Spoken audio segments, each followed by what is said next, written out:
Jubi's creative ഹബിൻ്റെ പുതിയ വീഡിയോയിലേക്ക് എല്ലാവർക്കും സ്വാഗതം. നമ്മൾ ചെടികളിലും ഒക്കെ പൂക്കളുണ്ടാകാൻ വേണ്ടി ധാരാളം വളങ്ങളൊക്കെ ചെയ്യാറുണ്ട്, ജൈവവളവും രാസവളവും ഒക്കെ. പക്ഷെ നമ്മുടെ വീട്ടിലുള്ള ഈ പാല്, ഈ പശുവും പാൽ ഉപയോഗിച്ച് നമ്മുടെ ചെടികൾക്ക് എങ്ങനെയൊക്കെയാണ് വളമായിട്ടും അതുപോലെ തന്നെ പെസ്റ്റിസൈഡായിട്ടും പിന്നെ ഫംഗിസൈഡായിട്ടൊക്കെ ഉപയോഗിക്കുന്നത് എന്നുള്ള ഞാൻ നിങ്ങളുമായിട്ടൊന്ന് ഷെയർ ചെയ്യുന്നത്. അപ്പോൾ നമുക്ക് വീഡിയോയിലേക്ക് പോകാം. ധാരാളം പോഷകാംശങ്ങളും അതുപോലെ തന്നെ വൈറ്റമിനുകളും കാൽസ്യവും ഒക്കെ അടങ്ങിയതാണ് പാലെന്നതായത് നമുക്ക് എല്ലാവർക്കും അറിയാവുന്നതാണ്. ചെടികൾക്കും ഇതും വളരെ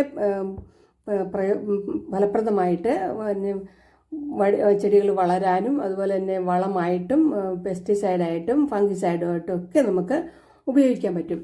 അപ്പോൾ ഈ പാല് നമ്മൾ ഉപയോഗിക്കുമ്പോൾ റോ മിൽക്കാണ് വേണ്ടത്, അതായത് തിളപ്പിച്ച പാലല്ല. പശുവിൻ പാല് നമ്മൾ അങ്ങനെ തന്നെ ആണ് ഉപയോഗിക്കേണ്ടത്. പച്ചക്കറികൾക്കും ഇലച്ചെടികൾക്കും അതുപോലെ തന്നെ പൂ ഉണ്ടാകുന്ന പ്ലാന്റ്സിനും എല്ലാം ഇത് ഒരുപോലെ ഉപയോഗിക്കാവുന്നതാണ് ഇതിൻ്റെ ഒരു പ്രധാനപ്പെട്ട ഒരു പ്രത്യേകത. പിന്നെ എന്താണെന്ന് വെച്ചാൽ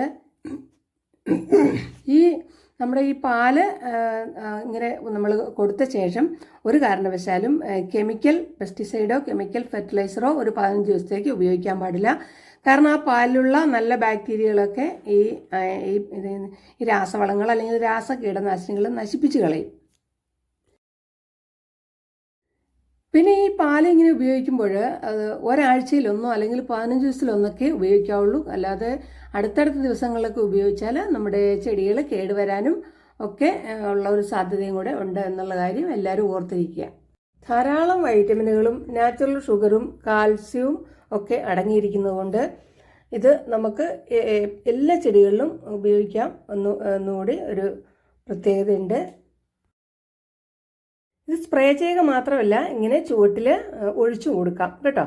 ഇതുപോലെ നമ്മൾ സാധാരണ തക്കാളിയിലൊക്കെ ഒരുതരം ബ്ലാക്ക് സ്പോട്ടൊക്കെ ഉണ്ടാവാറില്ലേ, അതൊക്കെ ഈ പാല് വെള്ളവും ചേർത്ത് ഉപയോഗിച്ചാൽ അതൊക്കെ മാറാൻ എളുപ്പമുണ്ട്. അതുപോലെ തന്നെ റോസ് ചെടിയിലൊക്കെ ഒരുതരം ബ്ലാക്ക് സ്പോട്ട് ഉണ്ടാവാറില്ലേ, അതുപോലെ തന്നെ വെളുത്ത ഒരുതരം പൊടിയൊക്കെ റോസാപ്പൂക്കളിലൊക്കെ ഉണ്ടാവാറില്ലേ, അതിലൊക്കെ നമ്മുടെ ഈ പാൽ ഉപയോഗിക്കുന്നതുകൊണ്ട് അതൊക്കെ മാറാനായിട്ട് സാധിക്കും.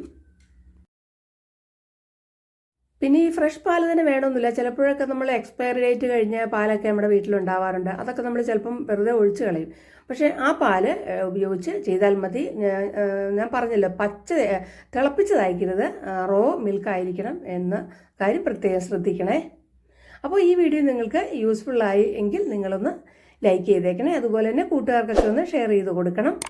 എൻ്റെ ചാനൽ ആദ്യമായിട്ട് കാണുന്നവരാണെങ്കിൽ ഒന്ന് സബ്സ്ക്രൈബ് ചെയ്ത് സപ്പോർട്ട് ചെയ്യണേ. അപ്പോൾ ആ ബെല്ലൈക്കനും കൂടി എനേബിൾ ചെയ്ത് ഓൾ എന്ന ഓപ്ഷൻ സെലക്ട് ചെയ്തുകൊണ്ടോ. ഈ അഗ്ലോണിമയിലെ ലീഫ് ഇങ്ങനെ ഇടയ്ക്കൊരു ലീഫ് ഇങ്ങനെ ഉണ്ട്, അങ്ങനെ കരിഞ്ഞ പോലെ ആകുന്നുണ്ട്. ഇതിനൊക്കെ നമുക്ക് ഇത് യൂസ് ചെയ്യാവുന്നതാണ്. ഞാൻ പറഞ്ഞാൽ എല്ലാ ചെടികൾക്കും ഞാനത് കട്ട് ചെയ്ത് മാറ്റിയിട്ട് ഒന്ന് സ്പ്രേ ചെയ്ത് കൊടുക്കുവാണ്. നമ്മുടെ സിംബ ഇറങ്ങി ഓടുവാണ്, അവളുടെ മേത്ത് വീണാലോ എന്ന് വിചാരിച്ച്. അപ്പോൾ നമുക്ക് ധാരാളം ചെടികളുള്ളവർക്ക് നമുക്കറിയാലോ, ഒരു കുറച്ച് പാലെടുത്തു കഴിഞ്ഞാൽ ഇത് എല്ലാത്തിലും നമുക്കൊന്ന് സ്പ്രേ ചെയ്ത് കൊടുക്കാൻ പറ്റും. നിങ്ങൾ ഉപയോഗിച്ച് നോക്കിയിട്ട് ഇതിൻ്റെ കമൻറ്റുകളൊന്ന് അറിയിക്കണേ. പിന്നെ പാലെടുക്കുമ്പോൾ എപ്പോഴും നമ്മൾ വീടുകളിൽ നിന്ന് വാങ്ങുന്ന പാലാണ് എപ്പോഴും നല്ലത്, അല്ലെങ്കിൽ സൊസൈറ്റികളിൽ നിന്ന്. കാരണം എന്താണെന്ന് വെച്ചാൽ ഈ എന്തെങ്കിലുമൊക്കെ കെമിക്കൽ ചേർത്തായിരിക്കുമല്ലോ ഈ പാസ്ചറൈസ് ചെയ്യുന്നതൊക്കെ. അപ്പോൾ ഉണ്ടെങ്കിൽ നമ്മൾ അങ്ങനത്തെ പാൽ തന്നെ ഉപയോഗിക്കുക, ഇല്ലെങ്കിൽ മാത്രം ഇങ്ങനത്തെ പാക്കറ്റ് പാൽ ഉപയോഗിച്ചാൽ മതി. ഇപ്പം എൻ്റെ കയ്യിൽ പാക്കറ്റ് പാലേ ഉണ്ടായിരുന്നു, അതുകൊണ്ടാണ് ഞങ്ങളിത് കാണിച്ചത്. ഞാൻ സാധാരണ വീടുകളിൽ നിന്ന് വാങ്ങുന്ന പാലാണ് ഇതിനു വേണ്ടി ഉപയോഗിക്കാറുള്ളത്. അപ്പോൾ ചെടികളൊക്കെ നല്ല ഉഷാറായിട്ട് നിൽക്കും. ഇതുപോലെ നമ്മൾ 1-2 ആഴ്ച കൂടുമ്പോൾ വലിയ മുടക്കില്ല. ഒരു പാക്കറ്റ് പാലിന് നമുക്ക് ഇത്രയല്ലേ ഉള്ളൂ. എത്രമാത്രം അതായത് അതിൻ്റെ റേഷ്യോ ഞാൻ കാണിക്കാം, എത്ര പാല് എത്ര വെള്ളം ചേർക്കണമെന്നുള്ളതൊക്കെ കണ്ട. ഈ റോസിലൊക്കെ കണ്ട ഈ ഒരു മഞ്ഞ നിറമൊക്കെ ഇതൊക്കെ മാറി കിട്ടാനായിട്ട് ഇത് ഒന്ന് ഒഴിച്ചു കൊടുത്താൽ മതി. അപ്പം നിങ്ങളുടെ അഭിപ്രായങ്ങളും നിർദ്ദേശങ്ങളും ഒക്കെ കമൻറ്റുകളായിട്ട് അറിയിക്കുക. അപ്പോൾ ഇങ്ങനെയാണ് ഇനി നമ്മളിത് തയ്യാറാക്കുന്നതും കൂടെ നമുക്കൊന്ന് കണ്ടിട്ട് വരാം. നമ്മുടെ നാരകം, ഓറഞ്ച് പോലുള്ള ചെടികൾക്ക് കൂടി ഇത് കുഴിച്ചു കൊടുക്കുന്നത് നല്ലതാണ്. അപ്പോൾ എങ്ങനെയാണ് തയ്യാറാക്കുന്നത് നമുക്കൊന്ന് കണ്ടിട്ട് വരാം. ഞാനിവിടെ 400 മില്ലി പാലാണ് എടുത്തിരിക്കുന്നത് കേട്ടോ. അത് 100 മില്ലിക്ക് 1 ലിറ്റർ വെള്ളം, അതാണ് ഇതിൻ്റെ ഒരു കണക്ക്. അപ്പോൾ 400 മില്ലി പാലിൽ ഞാൻ 4 ലിറ്റർ വെള്ളം എടുത്തിട്ടുണ്ട്. അതിനകത്തേക്ക് മിക്സ് ചെയ്ത് കൊടുക്കുവാണ്. നന്നായിട്ട് യോജിപ്പിക്കുക. പിന്നെ ഇത് ഒഴിക്കുമ്പോൾ രാവിലെയും വൈകുന്നേരവും വേണം ഇങ്ങോട്ട് ഒഴിച്ചു കൊടുക്കാനായിട്ട്. നമ്മൾ സാധാരണ വളമൊക്കെ ചെയ്യുമ്പോൾ അങ്ങനെയാണല്ലോ, അത് രാവിലെ അല്ലെങ്കിൽ വൈകുന്നേരം ആണല്ലോ ചെയ്ത് കൊടുക്കുന്നത്. ഇതും അങ്ങനെ തന്നെ വേണം ചെയ്യാനായിട്ട്. അപ്പോൾ നമുക്കിത് സ്പ്രേ ബോട്ടിലാക്കിയിട്ട് സ്പ്രേ ചെയ്യുകയും ചെയ്യാം. അതുപോലെ നമുക്ക് ഇത് ചുവട്ടിൽ ഒഴിച്ചു കൊടുക്കുകയും ചെയ്യാം.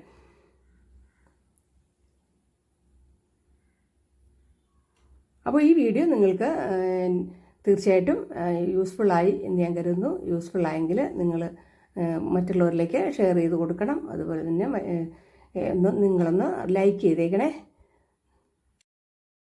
അപ്പോൾ അടുത്ത നല്ലൊരു യൂസ്ഫുള്ളായുള്ള വീഡിയോയിൽ നമുക്ക് വീണ്ടും കാണുന്നവരെ എല്ലാവർക്കും good bye. Thanks for watching.